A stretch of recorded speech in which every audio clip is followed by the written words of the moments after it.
There are still places on our planet untouched by the rush of the outside world. Vast, silent landscapes where nature's rhythm is the only clock. Here in the heart of Africa, the earth breathes. Great plains stretch to a horizon that seems to bend with the curve of the world.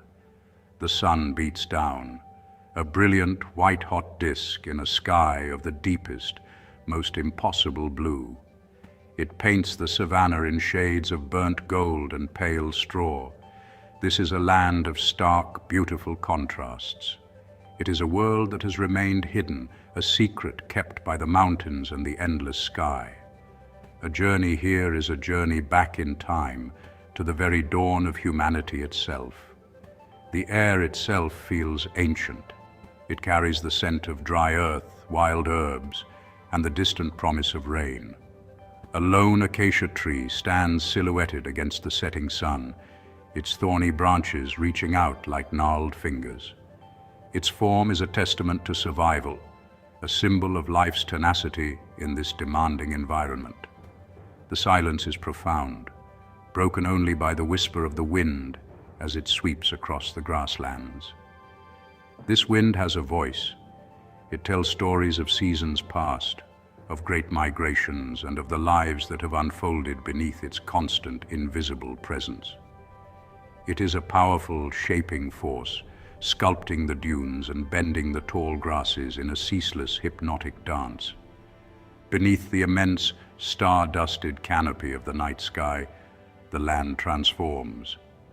The heat of the day gives way to a gentle, embracing cool. The world is cast in shades of silver and deep indigo. The moon hangs like a polished pearl, illuminating a scene of quiet majesty. This is when the nocturnal hunters begin to stir. The distant, throaty roar of a lion echoes across the plains, a sound that is both terrifying and magnificent. It is a declaration of power, a reminder that here the ancient laws of nature reign supreme. This is their kingdom, a realm of shadow and instinct, where every sound holds meaning and every movement is part of a delicate, timeless balance. Our journey takes us deeper into this forgotten world. We travel not by maps, but by following the sun and the stars, by reading the subtle signs of the land itself. We seek what is hidden, a community of people who live in complete harmony with this wild place. They are a whisper in the vastness, a tribe whose existence is a secret guarded by the formidable landscape. To find them is to venture beyond the known, to step into a world where human life is woven inextricably into the fabric of the wild. What will we find at the end of this path? What ancient wisdom do these people hold, living as they do at the very heart of nature? If you're captivated by these hidden worlds and want to join us on more extraordinary journeys, make sure to subscribe to our channel. Your support helps us bring you even more breathtaking stories from the heart of Africa and beyond. The plains give way to rolling hills dotted with colossal granite boulders. These rocks are smooth, worn by millennia of wind and rain. They stand like silent, sleeping giants, watching over the land below. As we move through this dramatic landscape, a new feeling emerges. It is a sense of being watched, not by a predator, but by something else entirely, a human presence. There are subtle signs, easily missed by an untrained eye, a carefully placed stone, a broken branch that seems too deliberate. These are the first hints of the people we have come to find, their lives so intertwined with the land that they leave almost no trace.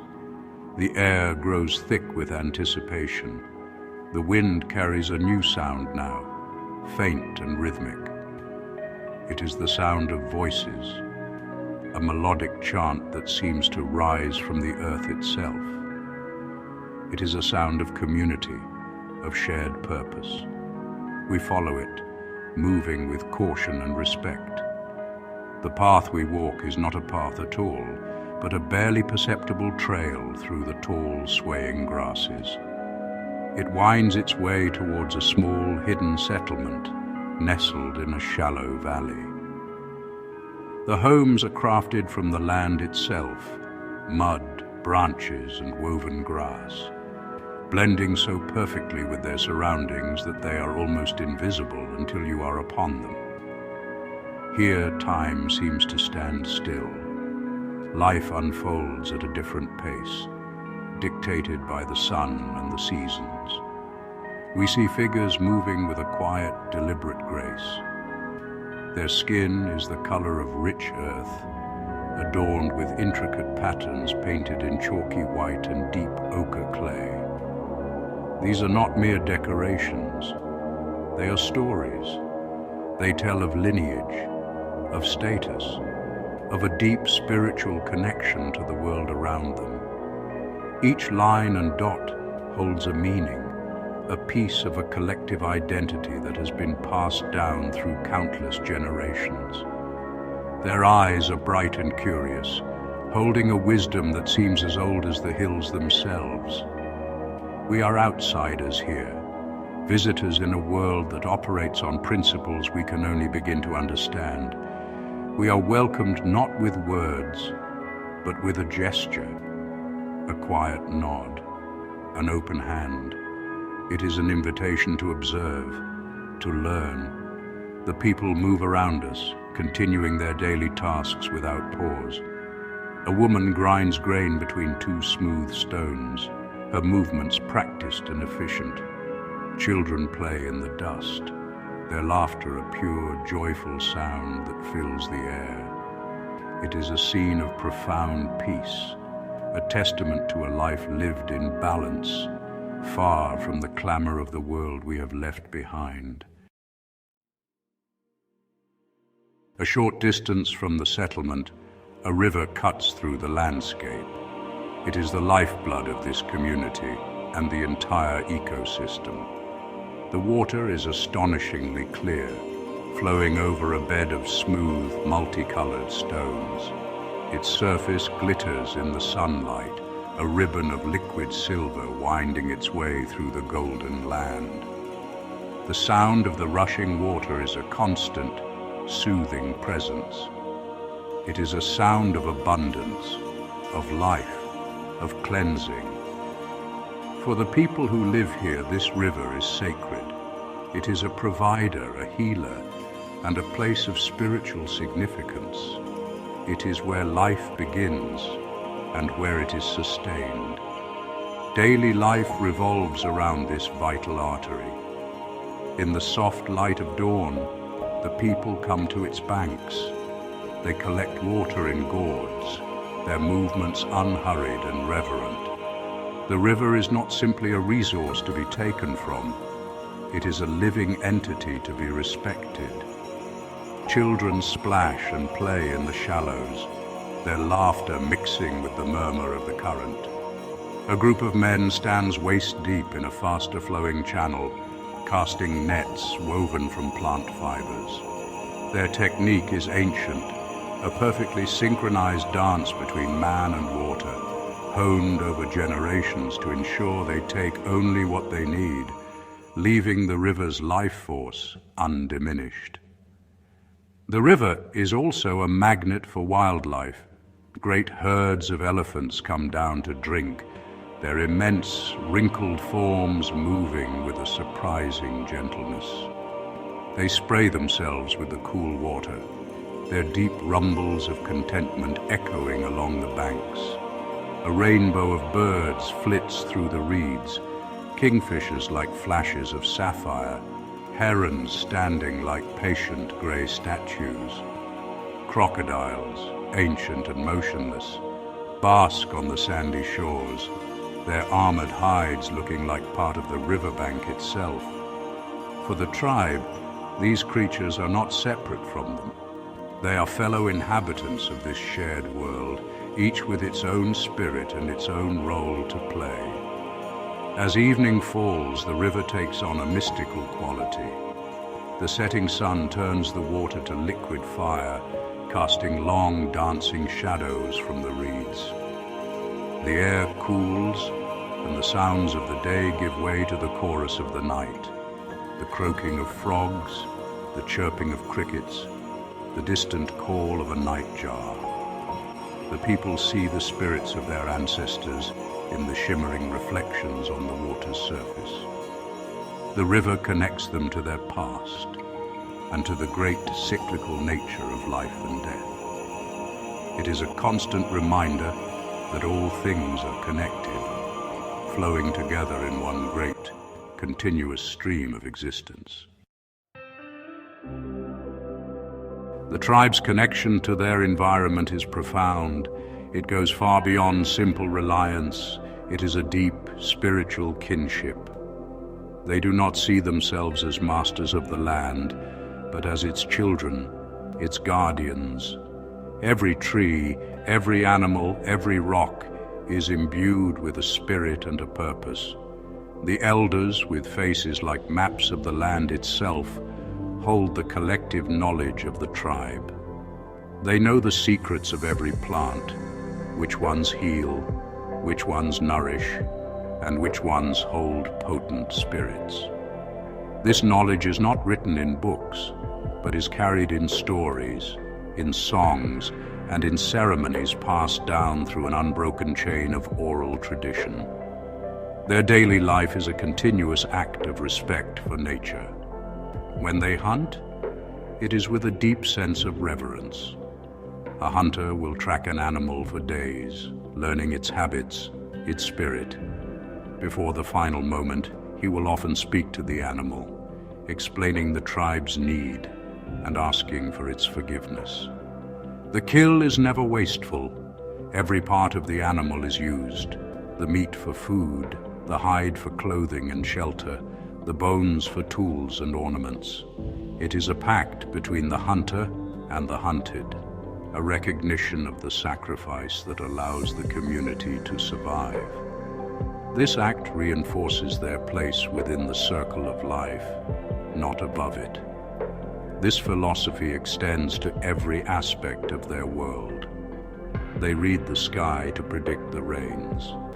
They understand the language of the birds, which warn of predators or signal the presence of water.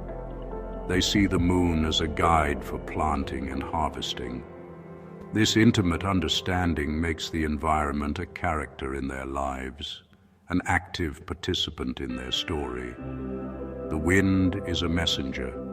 The storms are expressions of powerful spirits, and the earth is the great mother who provides for all. To live here is to be in constant dialogue with the natural world, to listen to its whispers and to heed its warnings. This bond is most evident in their children. From the moment they can walk, they learn the ways of the wild. They are taught to identify tracks, to find edible roots, and to move silently through the bush.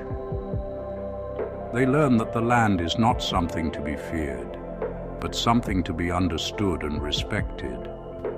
Their playground is the vast savanna. Their toys are stones and seed pods, and their teachers are the elders and the environment itself. They are being raised not just as members of a tribe, but as the next generation of guardians, entrusted with the sacred duty of preserving the delicate balance of their world. As dusk settles over the valley, a different kind of energy begins to build. A fire is lit in the center of the settlement, its flames leaping towards the darkening sky. The crackle of burning wood is the only sound for a time, as the community gathers in a circle. Tonight, a ceremony will take place. It is a ritual to honor the spirits of the ancestors and to ask for their continued guidance and protection. There is a palpable sense of anticipation in the air, a quiet reverence that settles over the crowd. This is not a performance. It is a vital, living communion with the unseen world that surrounds them. The elders begin a low, resonant chant. The sound seems to vibrate in the very air, a deep, primal hum that connects everyone present. Drummers join in, their hands striking stretched animal hides in a complex, hypnotic rhythm that mimics the heartbeat of the earth. The beat grows stronger, more insistent, drawing the community deeper into a collective trance. Dancers emerge into the firelight, their bodies painted with stark, symbolic patterns of white clay. Their movements are at once powerful and fluid, telling stories of the hunt, of creation, of the great spirits that govern their world. One dancer, adorned with feathers and a mask carved from wood, channels the spirit of an eagle. He leaps and swoops, his movements impossibly graceful, his eyes wide and unfocused as if seeing into another realm. The firelight catches the intricate details of his costume, casting huge, flickering shadows that dance on the walls of the huts. The community watches, captivated. They are not merely spectators, they are participants. Their claps and chants provide the energy that fuels the dancers, creating a powerful feedback loop of spiritual force. It is a moment of pure, uninhibited connection to their beliefs. The ceremony reaches a crescendo. The drumming is a thunderous roar, the chanting a powerful wave of sound, and the dancers a blur of ecstatic motion. It feels as if the veil between worlds has grown thin, that the spirits of the ancestors and the animals are truly present, dancing among them in the flickering firelight. Then, as suddenly as it began, the rhythm slows. The chanting softens to a whisper. The dancers collapse, exhausted but serene. A profound stillness descends once more, broken only by the crackling fire. The ceremony is over, the connection has been made, and the balance of the world has been reaffirmed for another cycle. To witness such a life is to be reminded of a different way of being human. It is a life lived with an awareness that we in the modern world have largely lost. Here, in this hidden corner of Africa, humanity is not separate from nature, but is one of its most intricate and beautiful expressions. The people here hold no concept of owning the land. Instead, they belong to it. Their survival depends not on conquering their environment, but on understanding it, respecting it, and living in harmony with its ancient rhythms. Their wealth is not measured in possessions, but in the strength of their community and the depth of their connection to the earth. This fragile world exists in a delicate balance. Its survival depends on its isolation. The ancient wisdom passed down through generations, the unique ceremonies, the profound respect for nature, all of it is a product of a world that has remained untouched.